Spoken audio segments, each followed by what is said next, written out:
રસ્તો સારો નથી, આ રસ્તામાં પાણી ભરેલું છે, બંધ કરે, રસ્તામાં બંધ થશે તો આંદોલન કરશું અમે. જો રોડ નહીં કરે તો આ પાર્ટીશન થશે, સાધન નહીં જવા દઈએ. આ રસ્તા રોકીશું, રસ્તા તો રોકવામાં આવશે.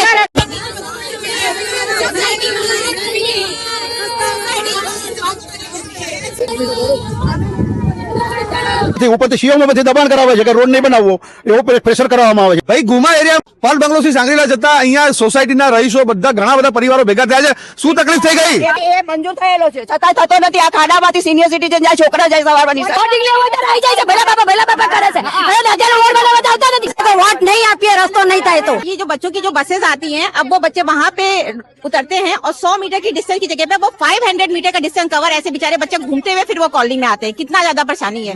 તમે ફરિયાદ કરી આના માટે? ભૂપેન્દ્રભાઈ નો વિસ્તાર હોવા છતાં કોઈ ધ્યાનમાં લેતું નથી. અહીંયા રોડ કેટલા સમયથી આ રીતે કાચો છે, ટીપી માં પાસ થયેલો રોડ છે. અહીંયા મોસ્ટ ઓફ સિનિયર સિટીઝનો રહે છે. અહીંયા જે નાના બાળકો હોય એ લોકો કોઈ રોડ ઉપરથી પસાર નથી થકાતું. આ રોડની સ્થિતિ એટલી ખરાબ છે કે અહીંયા તમે ત્યારે ભૂવા પડેલા છે. કોણ દબાણ કરાવે છે?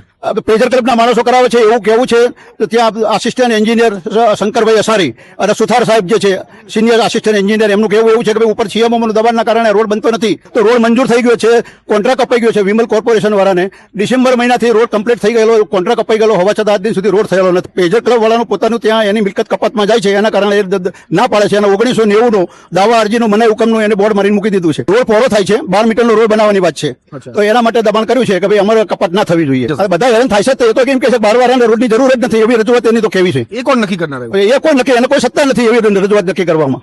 આ રોડ ઉપર એક પ્લેઝર ક્લબ નામની જગ્યા આવેલી છે. ટાઉન પ્લાનિંગ હેઠળ જે રોડ રસ્તાની કપાતની કામગીરી થતી હોય એમાં ટીપી રોડ આ 12 મીટરનો પાસ થયો છે. એટલે જરૂરી જે કપાત આવે, જે સોસાયટીઓમાં બી કપાત આવશે, લોકોના ઘરોમાં બી કપાત આવશે, સોસાયટી વાળા એગ્રી છે એ વિશે. પણ ક્યાંને ક્યાંક ક્લબ તરફથી કોઈ જાતનો સહકાર નથી મળી રહ્યો અને એ લોકો આગળ કોઈક પોતાની વગ લગાવીને ક્યાંને ક્યાંક રોડને કપાતમાં ન લઈ જઈને રોડ પણ નથી બની રહ્યો અને સાથે સાથે રોડ પહોળો પણ નથી થયો. વૈકલ્પિક રસ્તો હતો અહીંયા, એ પણ ત્યાં પેલો પ્લાન્ટેશન માટે એ તાર ફેન્સિંગ બંધ કરી દીધું. એટલે હવે જવાનો બીજો આ સિવાય કોઈ રોડ જ ન રહ્યો. આ એક જ રસ્તો છે. એરટેલ કંપની વાળા એમનું કેબલ નાખેલો છે અને અહીંયા મૂકીને જતા છે.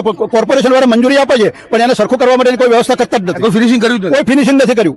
રોડ ઉપરનો જો કંઈ પણ દબાણ હોય તો અમારા સોસાયટી તરફથી કંઈ વાંધો નથી. અન્ય સોસાયટી અથવા અન્ય કોમર્શિયલ કોઈ કોમ્પ્લેક્સનો દબાણ હોય તો એને દૂર કરી અને આ રોડ તાત્કાલિક કામ શરૂ કરવામાં આવે. એક ગજબનું બુદ્ધિનું પ્રદર્શન કર્યું છે કે આ ગુમા રોડ ખાતે એક બસ સ્ટેન્ડ છે, ઓફિશિયલી અહીંયા બસ ઉભી રહે છે. આ બસ સ્ટેન્ડ તમારી પાસે જોઈ શકો છો. આ તમે કેરોલિના સોસાયટી લખેલું છે. હવે એની આગળ તારના વાડ કરી દીધા છે. હવે આ બાકડો એની પાછળ છે. કારણ કે જ્યાં બી બસ સ્ટેન્ડ હોય ત્યાં તમારે 5 થી 6 ફૂટની મિનિમમ માર્જિન સ્પેસ છોડવી પડે. એના માટે બી સોસાયટીના રહીશો હેરાન થઈ રહ્યા છે. મેડિકલ ઇમરજન્સી હોય કે કોઈ બી પ્રકારની એવી ઇમરજન્સીમાં નીકળવું એમના માટે હરામ થઈ ગયું છે. હું ભામિની પટેલ બોલું, દરિયાપુરની રહેવાસી છું. ભૂપેન્દ્રભાઈ, હું તમને સારી રીતે નાનપણથી જાણું છું. આપણે બધા સાથે રેલીઓમાં ભાગ લેતા હતા. ઉમાની રહેવાસી છું. પ્લેઝર ક્લબ પાસે અમારી સોસાયટી છે, કેરોલિના સોસાયટી. ખરાબ રીતે અમને પરેશાન કરી રહ્યા છે. એએમસી ની ફેન્સિંગ બાંધી દીધી છે પ્લાન્ટેશન માટે, જે અયોગ્ય રીતે બાંધી છે. અમારો આવા જવાનો રસ્તો ક્લોઝ કરી દીધો છે. વહેલામાં વહેલી તકે આનું નિવારણ લાવો.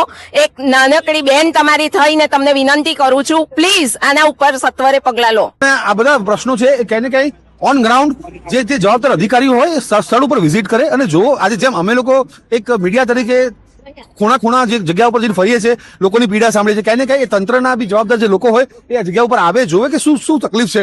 નિલેશભાઈ, બોલબાઇટ ન્યૂઝ, અમદાવાદ.